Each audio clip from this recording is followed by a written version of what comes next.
Bienvenidos una vez más a este espacio de Literarte Fusión, pues ustedes, nuestros queridos invitados, Literarte Personajes, estamos una vez más en nuestras charlas temáticas del mes y en esta oportunidad, por supuesto, siempre trayéndole muchísimas noticias agradables y además noticias, pues, invitados especiales. Hoy contamos con Alejandro Montini, quien desde Argentina va a estar conversando con ustedes. Además de que trae un tema muy, pero muy interesante y de seguro que es de total inquietud para muchos de los que comparten con nosotros este espacio. En este particular le voy a dar la batuta a Alexandra para que nos presente a este invitado y por supuesto nos deleite con todas sus enseñanzas y con todo ese conocimiento que desea compartir en este espacio. Muchísimas gracias. Adelante, Alexandra. Gracias, Iride. Bueno, buenas tardes para todos. Es un placer estar aquí como siempre cada mes en nuestras charlas temáticas y de opinión. Y hoy no vamos a compartir hoy el artículo investigativo que hacemos siempre como información primaria. Hoy vamos a estar directamente relacionados con la persona, con el experto. Así de que Alejandro Montini es de Argentina, catedrático universitario y psicólogo clínico, nos va a acompañar hoy con esta psicología en la literatura. Vamos a hablar un poquito cómo se relacionan las semejanzas que tiene la psicología en la literatura puntualmente. Y bueno, Alejandro, bienvenido. ¿Cómo estás? Muchísimas gracias por esta invitación. Estoy muy cómodo aquí con Alexandra. Yo le quito la X y le pongo la J. No eres el primero, no Y eres de el River. primero. Bien, muchas gracias por la invitación. No, gracias a ti por aceptarla. Pero cuéntanos un poquito para adentrarnos en el tema. ¿Quién es Alejandro Montini? Un poquito más, como alguna anécdota Bueno, o creo que alguna lo has cosa. descrito bastante bien. Soy psicólogo clínico, trabajo en la Universidad del Este, que está en La Plata, Buenos Aires, Argentina. Allí tengo tres cátedras. eh, y bueno, eh, una de las cosas que hablábamos previamente, antes de comenzar este programa, es de, de cómo nos hemos conocido incluso a través de una red social, que es el Instagram, en donde yo hago publicaciones, eh, trato de hacerlas de manera diarias, lo que implica que tenga que escribir. Y, y tengo cierto placer en escribir a veces en formato poético. Eh, es interesante porque lo que puedo rescatar de la poesía a través de la metáfora, y aquí es donde encontramos esa comunión con la psicología, más precisamente con el psicoanálisis, porque la metáfora, que es muy útil como instrumento para poder decir muchísimas palabras, muchísimas cosas y conceptos. Con una sola frase podemos abrir un mundo de conceptos. Eh, y, y precisamente la comunión que tiene con el psicoanálisis es que la metáfora muchas veces es entendida como aquello que viene del inconsciente. ¿Sí? Muchas veces en el análisis de los sueños podemos verlo desde un punto de vista metafórico del sueño, poder analizarlo desde allí, así tal cual como leemos un poema. Alejandro, Sí, haciendo uso de esta herramienta de la metáfora, me llama la atención, o me surge la duda, mejor dicho, de que sin lugar a dudas el lector tiene el gran poder de la interpretación y cómo a través del uso de una metáfora, estas interpretaciones pueden ser validadas a nivel del campo psicoanálico, del psicoanálisis. eh, aquí hay que hacer una distinción. Tenemos lectores que son especializados en esa lectura, más en la lectura poética. Hay muy buenos escritores o poetas y hay muy buenos lectores. Y los que están más especializados pueden tener una interpretación de aquella metáfora. Por supuesto, y dependiendo, y aquí es donde más se acerca al psicoanálisis, de que esta metáfora que está dentro de ese poema sea un poema eh, de los más encriptados o estos que Abstracto, pues. son exactamente, iba a decir justamente, como una pintura abstracta, ¿no? Ujú, Que son más del orden del hermetismo, eh, ujú, muy popular en la época de la España franquista, donde los poetas se hicieron más herméticos, porque solo el lector especializado podía entender el mensaje, cuando era un mensaje político en contra del régimen, donde tomó más auge la poesía hermética.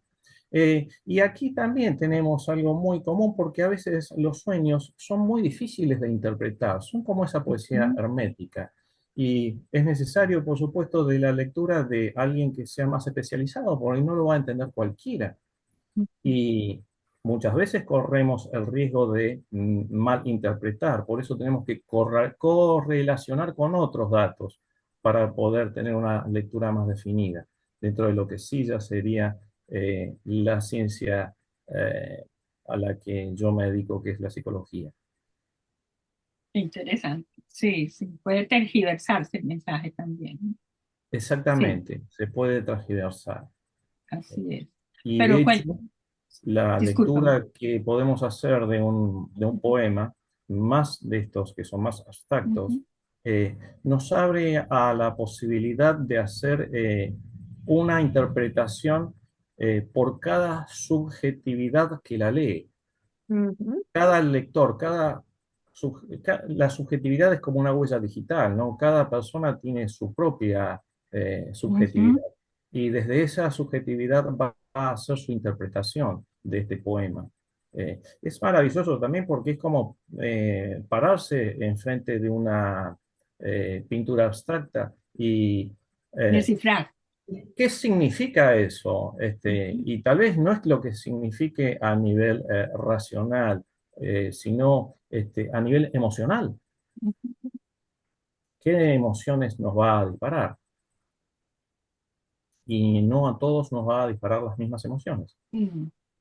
Pues mira que eso fue una de las cosas que me llamó mucho la atención de Alejandro, que esa forma de escribir algo de psicología, pero poniéndole ese toque literario, poético, me cautivó, digámoslo así, me encantó. Entonces esa fue, yo dije, no, yo tengo que decirle que nos haga el favor de expresarnos aquí este tema, o a grandes rasgos, digámoslo más bien. Y para explicar cada una de las áreas sería demasiado tiempo y muy complejo, como él lo dice. No todo el mundo lo va a entender.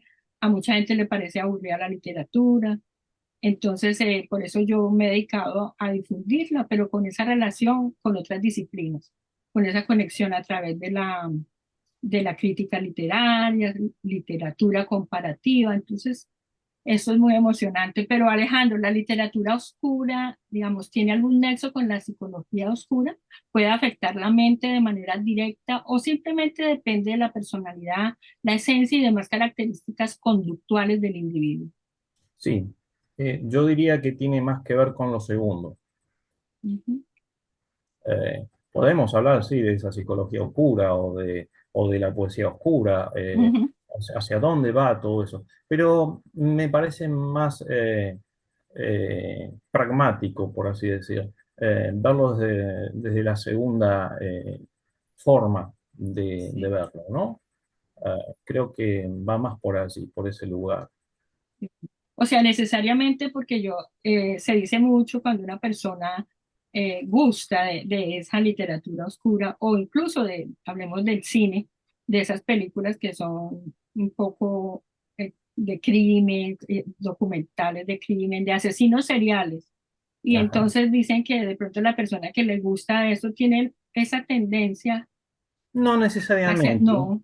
No, no, porque aquí ya hablamos de patologías, Ujú, porque, por ejemplo, desde el psicoanálisis entendemos que hay algunas patologías como las llamamos neurosis, algo que eh, ya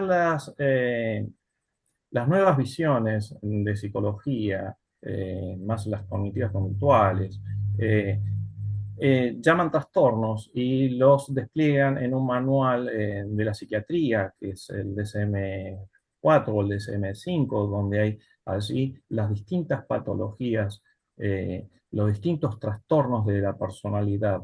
Y, pero si lo vemos también desde este lado más psicoanalítico, donde los llamamos neurosis, que tenemos la neurosis dividida en la histeria, en la neurosis obsesiva o en las fobias, todos tenemos tendencias un poco histéricas, un poco obsesivas, un poco fóbicas.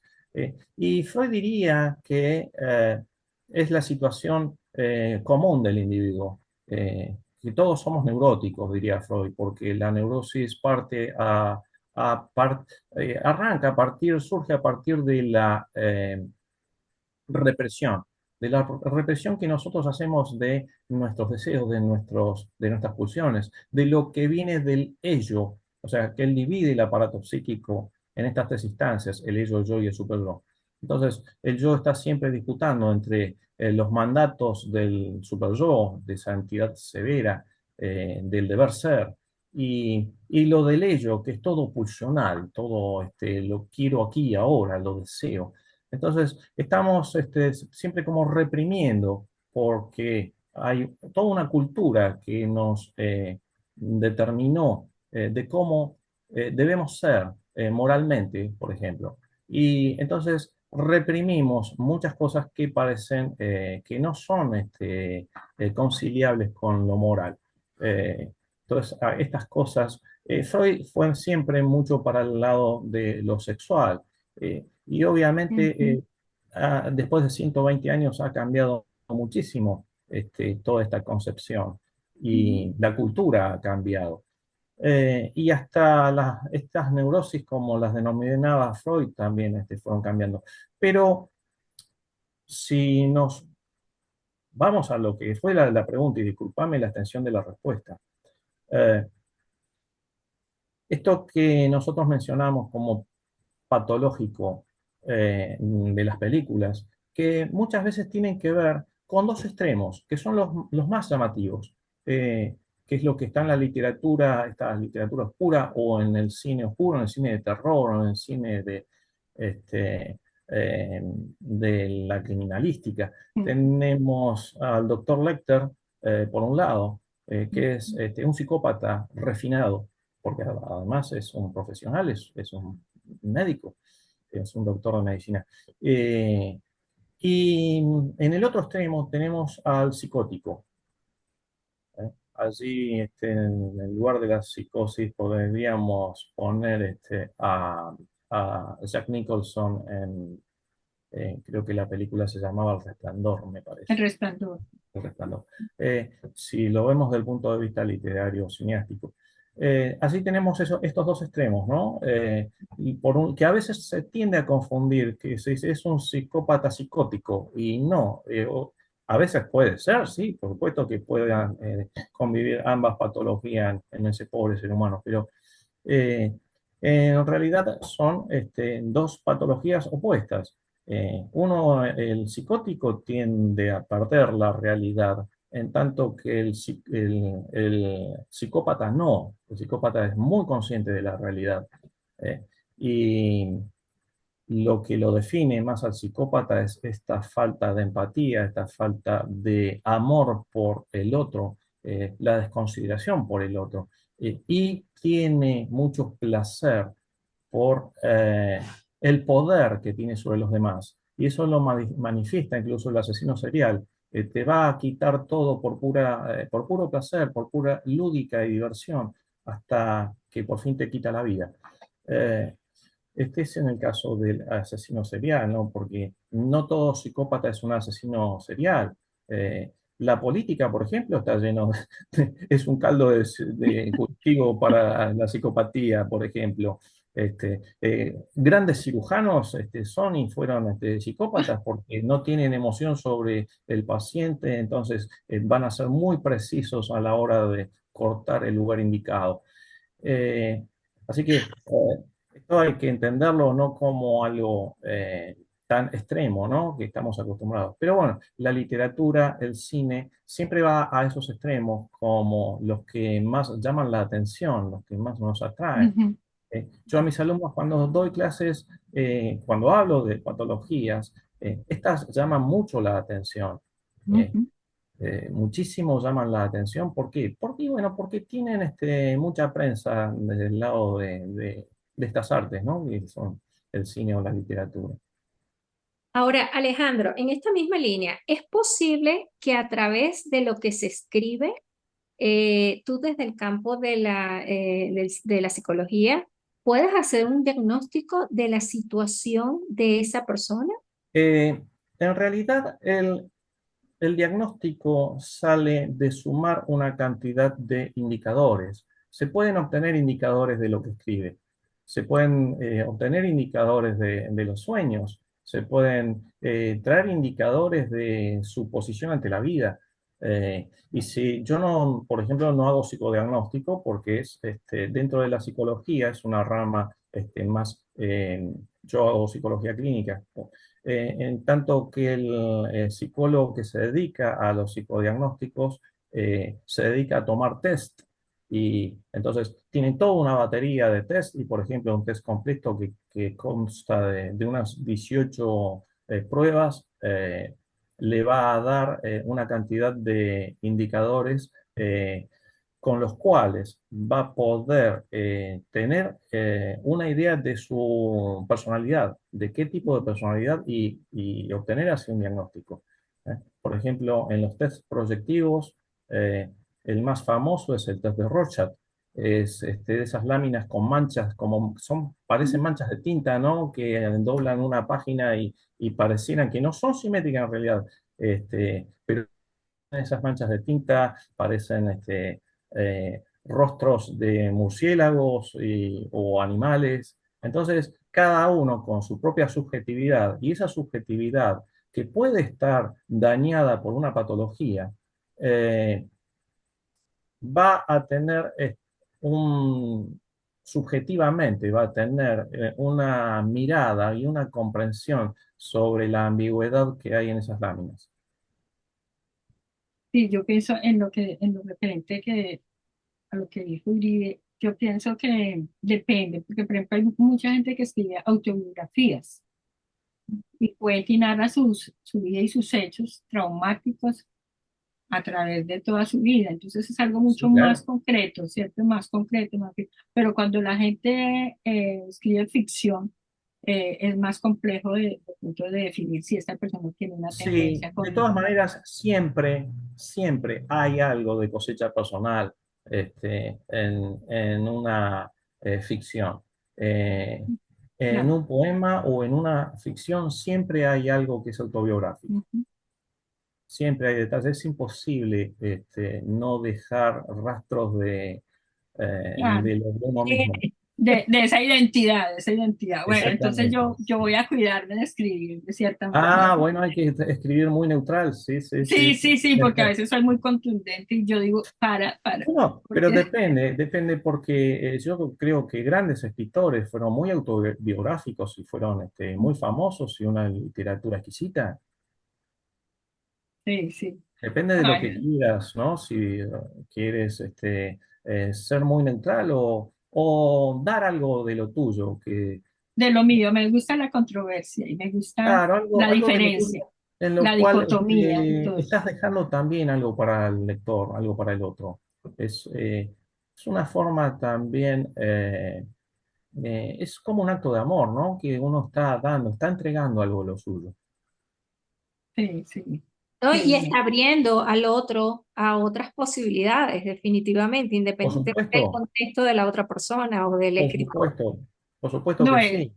este tema está muy interesante. Yo podría quedarme toda la noche en una tertulia aquí, pero bueno, vamos aquí con esta pregunta. ¿La influencia de la literatura en el cerebro mejora las habilidades cognitivas y el equilibrio psicológico? Sí, totalmente, totalmente. Información, toda información que entra al cerebro y que el cerebro, partamos de la base que es muy perezoso. Siempre busca los caminos más cortos para ahorrar energía. Entonces, Es como que, viste, cuando uno es niño le cuesta mucho, te tienen que como obligar en cierta manera a lograr el gusto por la lectura, ¿no? Y depende de qué lectura. Si es una lectura que te apasiona por la temática, entonces va a ser mucho más fácil.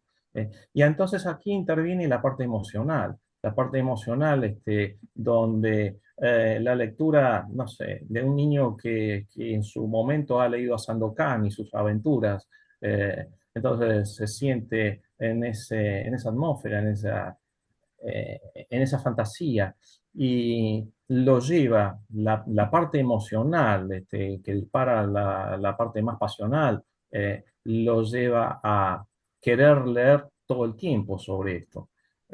Y por supuesto se abre en ventanas por todos lados, en el área de lo cognitivo. eh, es, eh, lo, lo dijeron siempre, lo siguen diciendo y lo seguimos sosteniendo. La lectura es muy buena para esto que nos enriquece. Iride, ¿tienes alguna pregunta? No, estoy aquí deleitándome con todo lo que dice Alejandro. Me Sí, encanta. no, yo estoy Me pasmada. siento tan Quisiera, identificada. ya te Yo digo. no sé si psicología ni nada, pero como ser humano uno se identifica tanto con todo esto, y si a eso le añade pues el hecho de que la escritura, en mi caso, que tampoco soy escritora, solamente me dedico a escribir, te das cuenta justamente del comportamiento humano a través de sencillas letras, a través de sencillas letras y las respuestas que recibes, ¿no? Que tú dices, Es interesante poder tener una lectura crítica también, y esto hay que aprenderlo, porque no todo lector tiene lectura crítica, Ujú. y hace una lectura crítica para poder cuestionar aquello que, del orden de lo dogmático, que puede arrastrarlo a ciertas ideologías que lo condenan, le quitan la libertad de alguna manera. ¿eh? No quiero hablar aquí de política ni de ideologías, pero eh, evidentemente la literatura también ha servido para eso, ¿no? Para poder establecer dogmas y alienar al individuo. Eso lo Pensamiento crítico. tenemos claro, o sea, digamos que despierta mucho toda la parte cognitiva y demás, pero es necesario, yo creo que es importante tener una lectura crítica y poder posicionarse en esa lectura crítica, para no caer en un dogmatismo que posteriormente puede caer en un fanatismo. El fanatismo lo que se hace justamente es apagar el pensamiento crítico, Yes, sí, doblegados completamente. totalmente. Sí, sin criterio de ninguna clase. Sin criterio alguno, y una persona sin criterio es muy fácil de gobernar.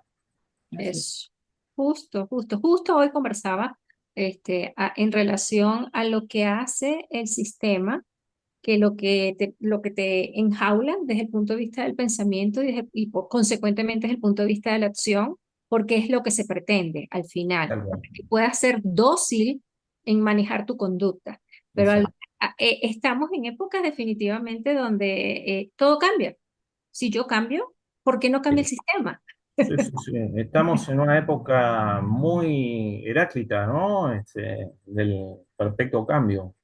Bueno, yo en ese sentido tengo, pues, o sea, una diferencia. Eso también depende de cada individuo. Yo pienso que Ujú. hay individuos más débiles, con Por supuesto. personalidades y tendencias mucho más dóciles a ser maleables y todo, entonces son muy fáciles de cautivar, de dominar y además tienen demasiado miedo a determinadas cosas y situaciones. Entonces, ¿Sí? digamos, es un... Ahí es donde entra la psicología, ¿no? De donde Ujú. ese lector que tiene una variedad de personalidades, podemos encontrar aquí algunas más fuertes, otras más débiles, otras que Exacto, están buscando esa figura paterna, y en ese dogma la encuentran. así es. ¿Eh? Anteriormente Y quise una decir a época conductarlos. donde está faltando en el mundo cada vez más esa figura paterna. Y bueno, este, Tema, Sí, tema de otra charla. demasiado sí, sí, tratado. Pero si queremos exacto. volver un dato curioso, interesante, que pocas personas saben, es que en el orden de lo que es la literatura, Eh, Alguien que fue candidato al Premio Nobel de la Literatura fue el propio Freud. Sigmund Ujú. Freud. Por su Ujú. obra, fue candidato al Premio Nobel de Literatura. Fue considerado uno de los eh, escritores, Precursores. Mm. uno de los escritores más importantes de una literatura exquisita así. Y hoy por hoy uno lee a Freud, más allá de la traducción, por supuesto, que tengamos a mano, pero es una lectura exquisita. Sí. Era un hombre que leía muchísimo, tenía un acervo cultural en cuanto a la literatura enorme, enorme. Sí, sí. Pero bueno, ya para terminar, libros que de pronto nos puedan servir para comprender más esa relación de la literatura y la psicología, o a la inversa, ¿no? De la psicología y la literatura. Yo quiero leerme uno que se llama Psicología y Literatura, el viaje de la psicoterapia a la ficción, Ajá. de Paidós. Ese es Hay dos, sí, claro. sí. No sé ustedes si tienen algún otro libro. Sí, yo claro, desde mi lugar iría a algunos clásicos muy Mm. interesantes que tienen que ver mucho con lo social. Por ejemplo, 1984 de Oswald, eh, aquí de donde surge el Gran Hermano, eh, Aldous Huxley con Un Mundo Feliz. eh, eh, También podemos hablar de Ray Bradbury, Fahrenheit. Son libros muy interesantes, en donde se ve mucho la parte de la psicología y también de la psicología social, ¿no? Y un libro que casualmente yo también tengo a mano, que tiene otra portada al mío, pero vos me has mostrado. ¿Eh? Sí, Hacer la rebelión de las masas, también sí. muy interesante. Pero esto sí, siempre todo dentro de lo social. Pues sí, hay mucha literatura y, por ejemplo, ahora no recuerdo el nombre, pero es eh, el psicoanalista. Es otro libro. A mí particularmente no me aportó demasiado. Es una ficción más del orden de suspenso. Pero creo que son libros de cabecera muy, muy interesantes estos que hemos mencionado. Ujú. Y la Yo no tengo poesía. un libro, yo no tengo un libro, pero yo le voy a pedir a Alejandro que si él nos puede leer algo de sus escritos. Ah, bueno, bueno, vamos a hacer una cosa. Eh, lo que más cerca tengo a mano es algo que publiqué hoy, así que y me parece que es bastante atinado a lo que. Así que eh, el título es Besar. Besar es la manifestación oral del afecto, que se remonta a la primera forma que tiene el bebé para explorar el mundo y la superficie epidérmica de quien lo cuida. Con la boca. Con la boca estaba leyendo justamente, lo estoy leyendo del post. Con la boca, inicialmente el niño alimenta su cuerpo de otro cuerpo, y quien ama alimenta su alma de otra alma, usando la misma vía. Qué hermoso. Sí, sí, Qué ves, hermoso. es que es muy bonito, me encanta, me encanta. Ya les digo que nos quedaríamos aquí toda la noche, pero bueno, cada uno tenemos nuestras responsabilidades.